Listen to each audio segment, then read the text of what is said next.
העובדים שלנו יודעים את זה כשנכנסנו לכל אחד משלושת השינויים האלה שעשינו, נכנסנו, אני הייתי עם שכנוע, זהו, זה סופי עולמי, זה מה שנכון. וזה היה תיאוריות לא נכונות. סקר שוק לא יכול לעזור למשהו? לא, סקר שוק לא הייתי נוגע. הדבר היחיד זה לנסות למצות את התיאוריה שלך לדבר הכי ספציפי שאתה רוצה לבדוק. האם מנוע חיפוש ישלם על הלינק מאמזון, ואת כל השאר לרמות מאחורה. כאילו, כל הטכנולוגיה שפיתחנו, נגיד, בשביל להגיע למנוע החיפוש הראשון ולהגיד לו, אנחנו יכולים להכניס לך את אמזון וסין, זה הכל היה, יכולנו באותה מידה להושיב את הפיליפינים מהחברה השנייה, ותכין לי אקסל עם 1,000 מוצרים של אמזון, ולבוא למנוע חיפוש ולהגיד לו, זה עזר לך?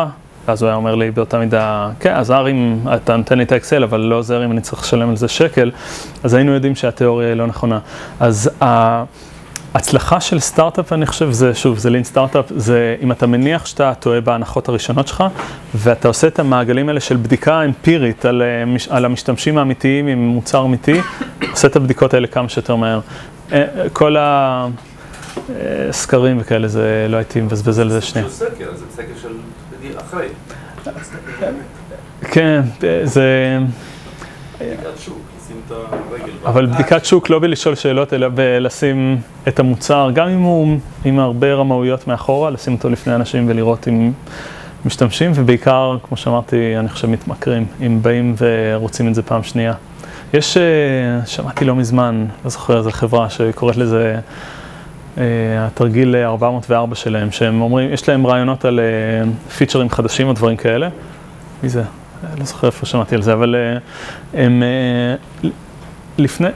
לפני שהם שמים שורת קוד אחת, הם עושים לונץ' לפיצ'ר הזה בתוך המוצר שלהם, שכל הלונץ' זה אוספים כפתור, שהוא הכפתור שאמור לעשות את הדבר הזה. והכפתור הזה, אתה לוחץ עליו, הוא הולך לדף 404. אין מאחוריו כלום, אין מוצר, אין כלום. הדבר היחיד שהם רוצים לדעת זה מתוך ה-X אנשים שראו את זה, כמה לחצו, וזהו. ואז הם אומרים, הם ישימו את זה לשבוע, שבועיים עד שישרפו 1,000 אנשים. הם לא רוצים לשרוף יותר מדי. מה? שקר עשו את זה כדי לראות אם יהיה להם סיכוי לכסף וטואלי. כן, אז יש לך תשובה. יש... הדבר החדש שנדולים עליו הרבה זה ה-MVP למשל, להכיר אותו לשוק. זה. MVP, זה MVP. אין סטארט-אפ, התנ"ך. כן, הייתה פה עוד אחת, לא? עוד שאלה. הרגתי אתכם? כן. לגבי הקו-פאונדרים ודינמיקה הזאת, לפני שבועיים הייתי באיזה כנס של ג'רי ברבי דיבר ואמר שמשקיע באיזה 200 חברות, ובסטטיסטיקה שלו הסיבה מספר אחת של סטארט-אפים נכשלים זה דינמיקה בין יזמים ריבים בתוך החברה, ריבים עם משקיעים וכולי. רמזת בין השורות לגבי קוויגו, כאילו היו לכם הרבה ריבים, גם עם קטנים כמו הפקס. יש איזה לקחים לגבי מה צריך לעשות בחברה בדינמיקה בין יזמים כדי שהדברים יעבדו טוב? זה קשה, זה תחום קשה, אבל אני חושב שוב, יש כמה כלים שיכולים להקל. אז קודם כל להסכים על לייטהאוס, אני חושב שמאוד עוזר. אני חושב שאחד הדברים שעובדים פה טוב, וזה אורי פה, הקו-פאונדר שלי כאן, אז אנחנו יכולים לדבר דרך חופשי. אבל אחד הדברים שאני חושב שעובדים פה טוב ולאורך, בתחילת הדרך, לפחות בקוויגו, עבדו רע מאוד, ואני חושב שזה סימפטום של עוד חברות. זה חברות שהרכיב הפיתוחי בהם הוא גדול, וזה נטייה, אני חושב, אנושית נטו. זה מתכנתים עם אנשים נורא חכמים, וזה לאו דווקא נכון על כל אנשים אחרים בארגון מבחינת ידע וכו'.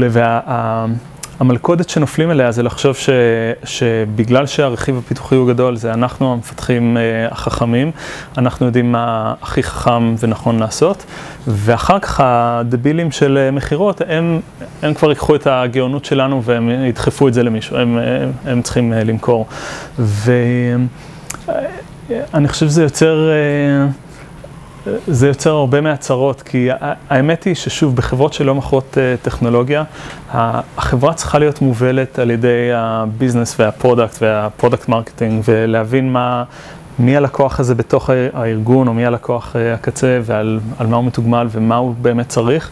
ואני חושב שאחד הדברים שעובדים לנו פה טוב, לחלוטין לא בקוויגו, זה שהפיתוח פה הוא מאוד מוטה ביזנס, או משרת ביזנס. אין הפתעות נגיד בריליסים, שזה היה לנו בקוויגו לא מעט, שביזנס היה מבקש סט מסוים של פיצ'רים, פיתוח היו אומרים כן, כן.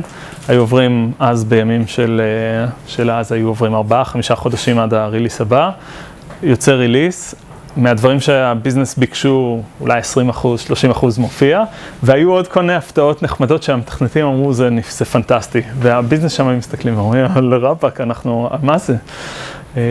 ואז המפתחים היו אומרים, טוב, הם טיפשים, לא יודעים למכור את זה.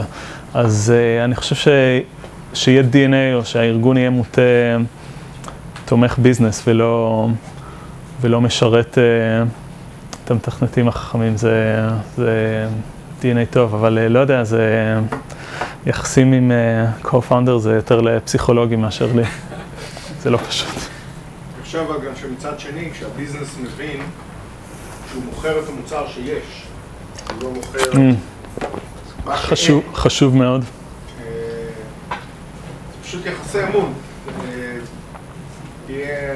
יהיה הצד הטכנולוגי רספונסיבי מאוד ומבין, ולא פחות עוקב על מספרים ועל KPIs ועל...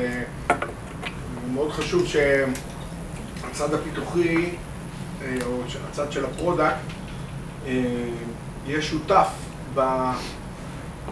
בשיח לגבי המוצר. וברגע צד הביזנסי מבין שיש לו פרטנר ולא... ליאביליטי. כן. לא... אז הרבה יותר קל לחזק את הקונטרקט הזה שאנחנו נהיה רספונסיביים לפתח את מה שאתם צריכים, ואתם אל תמכרו את מה שאין במוצר, כי אחרי זה מעמיד את הפיתוח במין... עם הגב לקיר, הוא צריך עכשיו לפתח מהר, משהו ש... לא יודע אם אפשר בכלל, או מה יהיה המחיר של זה. אני חושב עוד דבר שקשור לקו-פאונדרים, וזה נכון לכל התחומים בחברה, אבל בעיקר בפיתוח, זה כשאתה מתחיל חברה, אתה צריך שהפאונדר הטכנולוגי יהיה הטכנולוג הראשי בגדול. ואם הולך בסדר, אז צריך מהר מאוד לעבור מראש של טכנולוג ראשי למנהל טכנולוגים.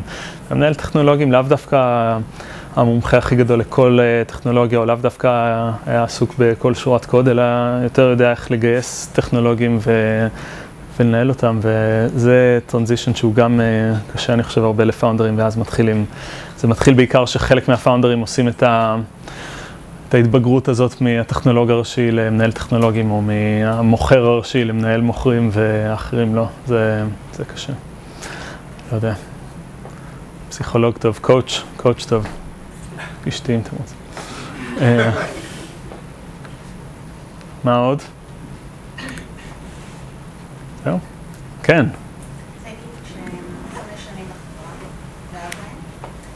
כל הדברים שאמרת זה דברים שכאילו, כבר לא צוות הנהלה, ראינו כל הזמן. אם יש מגדלור, מהשנה הראשונה,